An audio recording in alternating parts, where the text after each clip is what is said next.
Okay, I think I'm live. I'm not sure. So hello, if you happen to be watching this.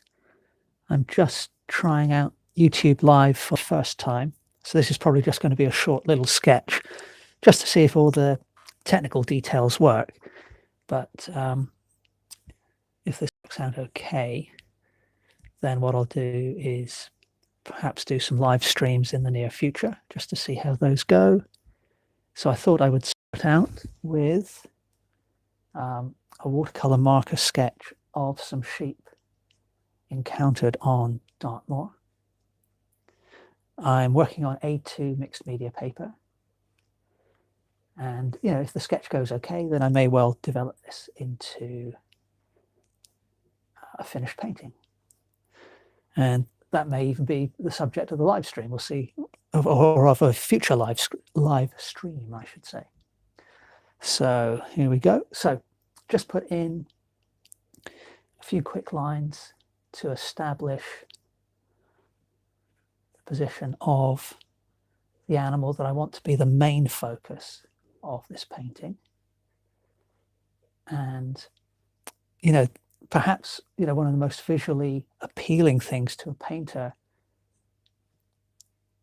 when you look at a sheep, you think, perhaps the most challenging and interesting thing to paint is the texture of the wool. But initially, you want to ignore all of that and just get the big shapes in. So shape of the head, shape of the body, get the proportions reasonably accurate. And the way I tend to work is I just try to do it by eye without any measuring initially. And even after many years of drawing and painting, that sometimes works rather better than others. So on the occasions when it works well, it's really cool because you end up with a very minimal drawing in terms of the number of marks you make. And if you manage to get the proportions right, then it's kind of satisfying and it has a kind of a minimalist quality. And there's just something about very few lines put down on the paper to convey a message or to describe an object or an animal. I don't know, it's got a certain something that appeals to me about it, I guess.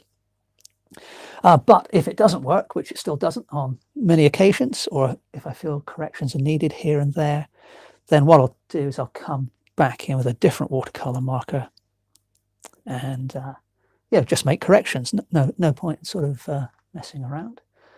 So let's put a little lamb in here. So I'm reasonably happy with the proportions of this sheep. It doesn't really look too much like the one in the reference, but it's a reasonably realistic sheep.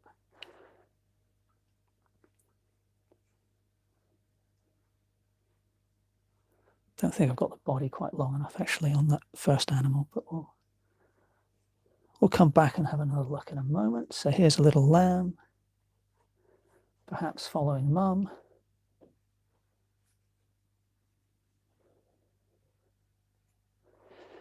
And kind of the belly drops down there. Excuse my grumbly tummy if you just heard that. Just had my dinner.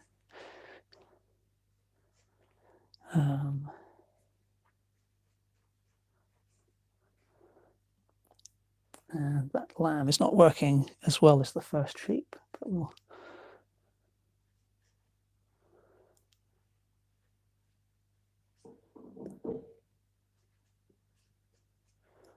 definitely come back and correct that one. And what else do I want to pop in here then?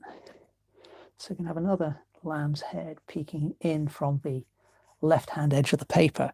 And one of the things I tend to do with my animal paintings, especially if there's a group of animals, I'll quite often have the animals off-center in frame, or, not always, but quite often, or I'll have an animal coming in from the side. I quite like the idea that these animals have just wandered into frame, much as they do in real life. You go up onto Dartmoor, or you see animals in a field, and they stop and look at you, but obviously they're doing their own thing.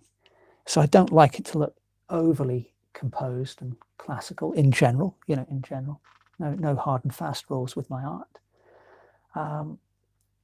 So definitely room for improvement, but we've got 3 animals established there. Now they're all in a bit of a line, perhaps not the most interesting composition so far, but it's kind of intentional. I like the idea that they're wandering from left to right. And then we can put a couple of others off in the distance to add a little bit of depth to the situation. So we'll have the rear end of an animal there. Let's make it a little bit taller. And a little head poking out.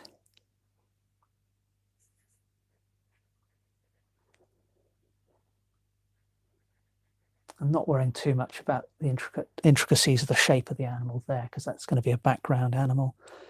And then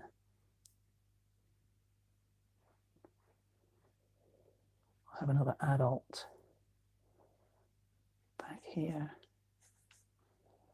So again, just keeping the shapes nice and simple. So if I look at a sheep's head on, it's basically conical in its, if we break it down into a simple shape. Stick the ears on, there's a lump on the top of the head typically. The fleece comes down there, top of the back begins there. Then on this particular animal, the line of the back sweeps up. And the rear end kind of sweeps down there. So my loose plan is to have, so I've got 1, 2, 3, 4, 5. So my loose plan for this painting is to have a fairly low horizon line. Obviously, I need to situate these animals on the ground. So if the legs were to come down to there for the background animal, I probably need the horizon line to be at least around about here. So we'll put in some indication of that. It doesn't have to be completely flat, because obviously trees and fields and hedges and things like that aren't completely flat. So my plan is to have this animal and this animal very faintly defined. This one in a little more detail, this one in a little more, and then this one fully described. And then a rather dramatically coloured sky in the background.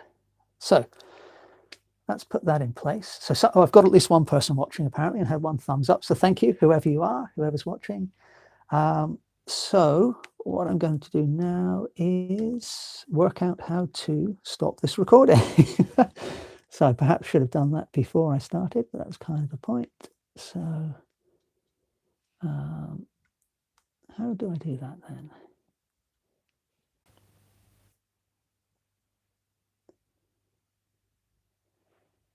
Perhaps I just hit that cross.